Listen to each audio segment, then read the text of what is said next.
The media has changed dramatically. We have this ecosystem, and it's been changing for a long time. And so these are just some of the things that we'll be discussing that has changed. But I want to start with the fact that what everyone knows is that print is dying. It's been driven out by digital. Digital has been dominating print for many years. But the emergence of digital is not the only thing that print is competing with. It's competing with new online sources. I mean, even some of you, I'm sure, on this webinar get their news from places that might not even be the Wall Street Journal or the New York Times. So the emergence of these small news sources, digital, has really just completely driven out print.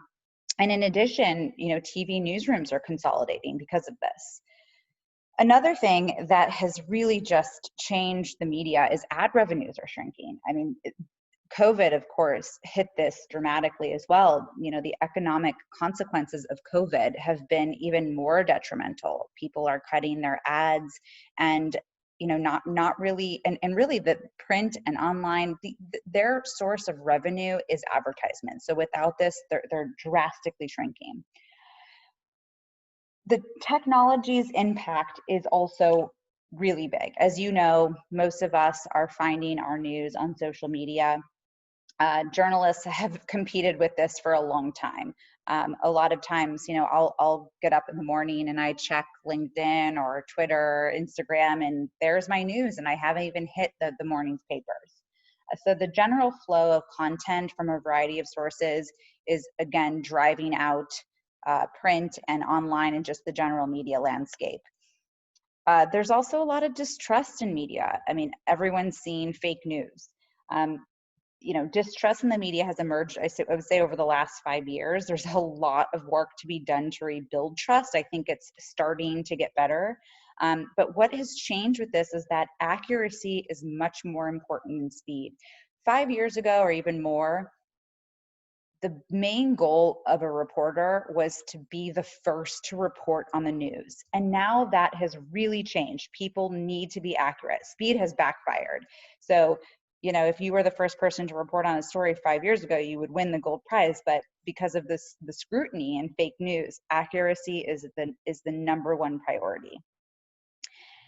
The last piece of sort of this ever-evolving landscape is that journalists have taken on a new role. So, before really they were just responsible for reporting on great stories.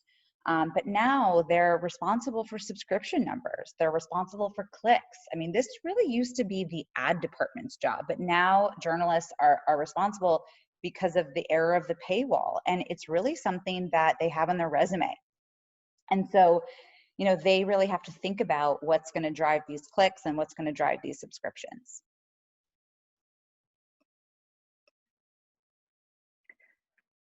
So taking into account, all of these changes that Megan just talked through, we wanted to share some key challenges that the media is facing. And this is in the past year, and this is, to point out before COVID. But as you can see in this chart graph, we pulled some information from a recent survey conducted by Cision. And for those who are not familiar with Cision, it's a widely used public relations and earned meat software company and service provider. So Cision surveyed more than 3,200 journalists from 15 countries, from North America, South America, Europe, and Asia. So, and they highlight the biggest challenges that they're facing. So in this graph, you can see at 22% is staffing and resources. Now, as Megan mentioned earlier, media was not exempt from massive layoffs last year. So newsrooms shrunk, and there's the staff and journalists are feeling the effects. Second largest challenge at 18% is people bypassing traditional media. Again, as we touched on earlier, people have been turning to other sources to find news like social media, and journalists are finding themselves competing with these platforms. And then we have this third biggest challenge at 15% is fake news, and then tied for fourth at 13%, attack freedom of press and blurred lines between editorial and advertising, etc. So that's before COVID. And now with COVID in full swing and in the midst of a global pandemic, we're looking at these challenges again, and now they're amplified. So journalists are more time strapped than ever before. There have been even more layoffs due to budget cuts, so newsrooms are even smaller. As a result, journalists are now filing more stories than ever before. Cision reports that they're filing an additional 10 plus stories on top of what they were already doing. And on top of that, they're receiving a high volume of pitches. So there's a lot more clutter they have to sift through, and therefore are planning stories much further out. But to the right, I wanted to just quickly touch on this little chart here regarding pitches per week to just kind of give you an overview of, how many pitches they're receiving. So 25% reporters receive over 150 pitches a week. So that's a big number. And lastly, on this last point here, I wanted to dive a little deeper on reporters planning their stories further out. So on the pie chart on the next slide, Cision has broken it down by percentage on how far in advance stories are planned out. So, on the right-hand side of the pie chart, it's a bit more than 50% are planning far in advance, meaning, 23% planning a week ahead, 19% are planning a month ahead, 9% are planning a quarter ahead. And then on the left-hand side, it's a little less than 50 that are planning their stories multiple times a day. So it's about 50-50. But, looking at all of these changes, and this graph, it's like, what does this all mean to us? So it really means that things can change at a rapid pace. Things can be unpredictable. What worked last month may not work again. And so in addition to the impact COVID has had on physical newsrooms, another change that has occurred is a shift in news headlines.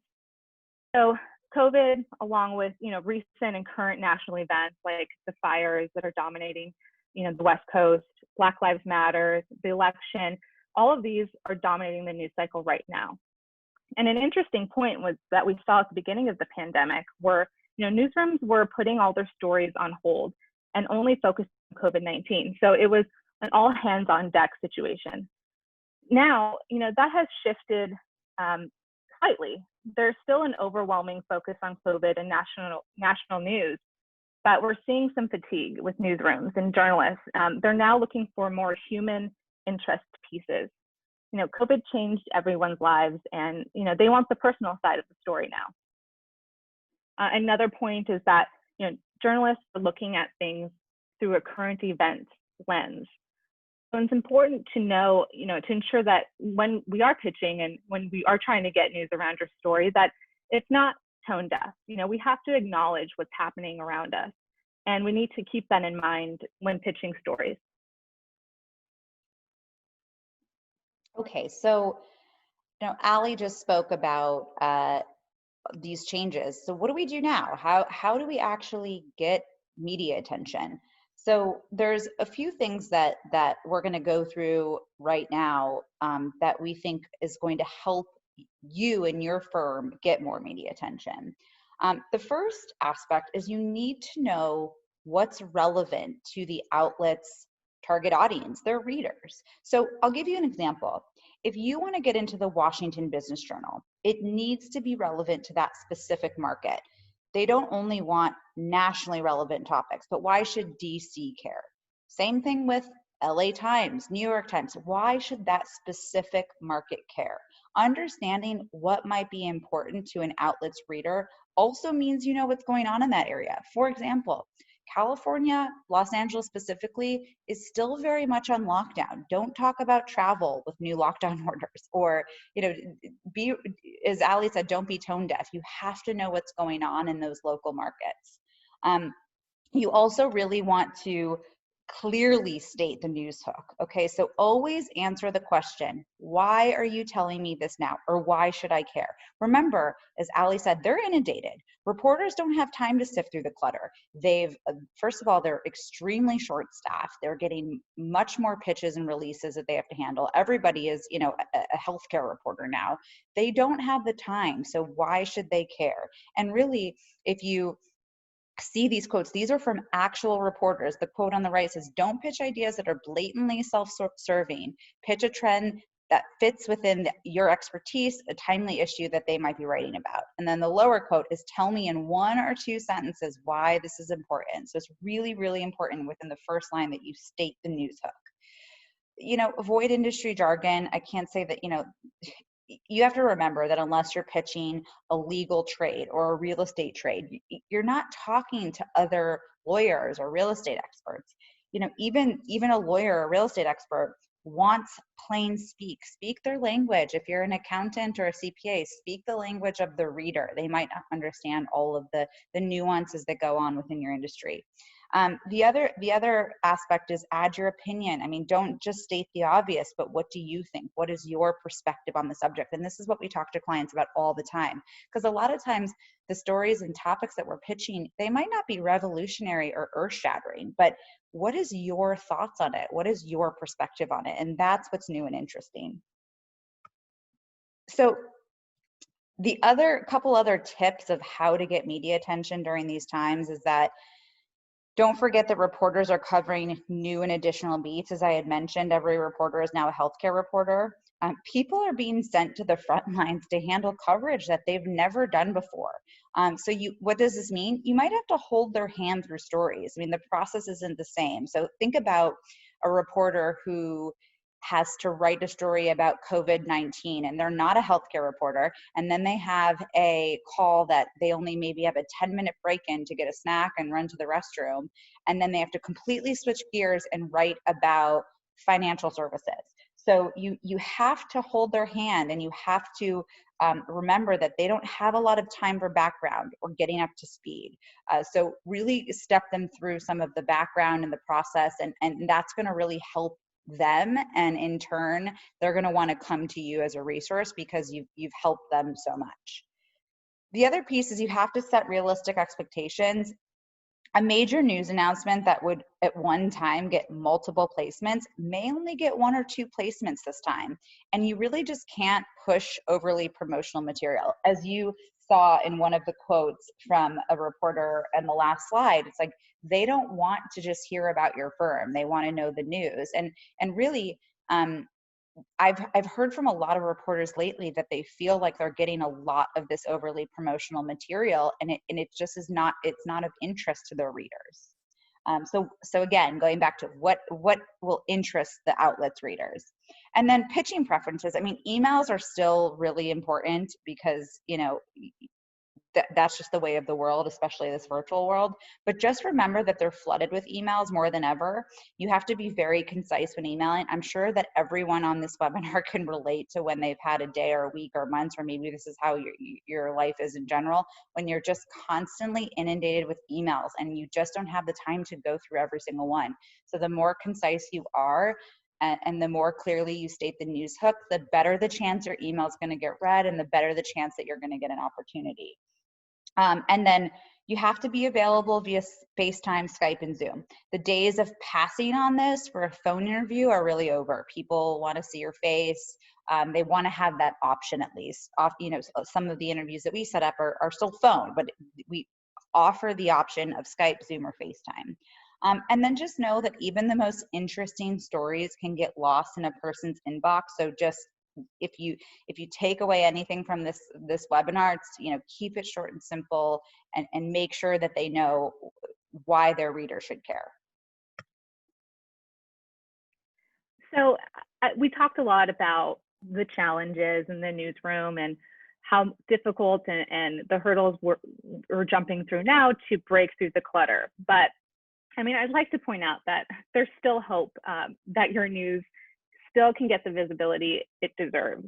I mean, we've definitely had success with landing placements and interviews during these past few months.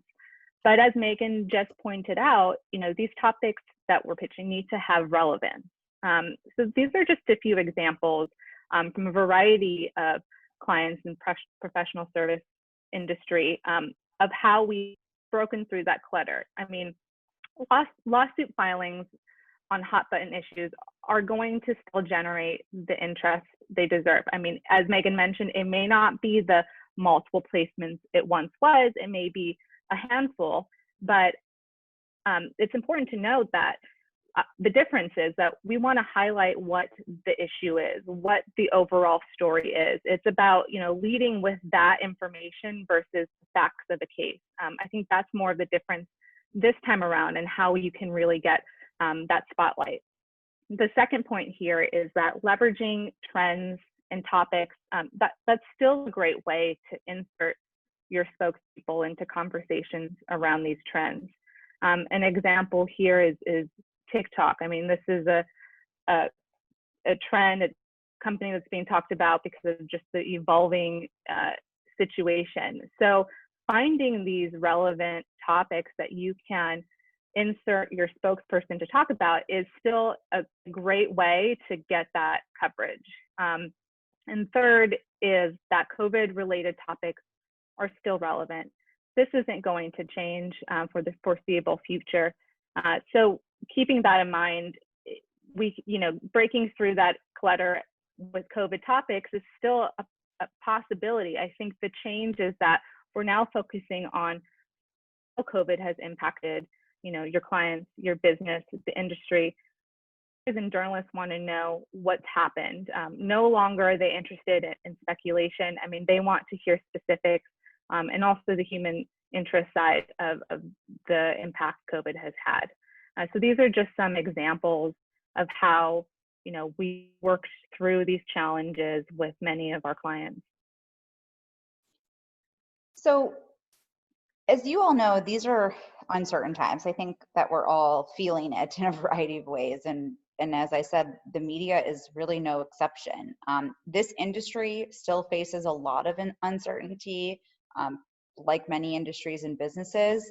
So it's tumultuous times. And so we just have to recognize the change and pivot your strategy. And so some of the examples that Allie just went through, it's like, think about how you're pivoting for clients. I'm sure every single one of you listening has pivoted in some way because of COVID.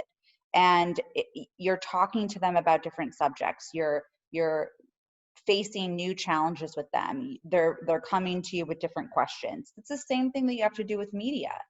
You have to talk about the things that are relevant to the media now. And so we talk about reactive versus proactive a lot. I think this is more important than ever. Usually we always like to say, be proactive and think ahead. I mean, right now we're all just being reactive. I mean, you have to just change with the times. And so that means, looking around your desk and thinking, what am I talking about with clients that maybe I can leverage for media purposes? I'm sure there's a lot of different conversations that you've had over the past several months that are interesting and maybe not directly COVID related or national news related, but they can touch on that.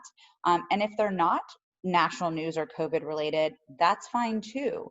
But why does it matter? And so really just trying to pivot your strategy. 2020 has been a remarkable year and it isn't over yet. And so, there's a lot to be said that we are still in uncertain times. And, just to sort of end with an example, I was speaking with a reporter this morning who was talking about how the professional service industry has changed and how their businesses have changed and is everyone struggling. And they were looking to write a story on that.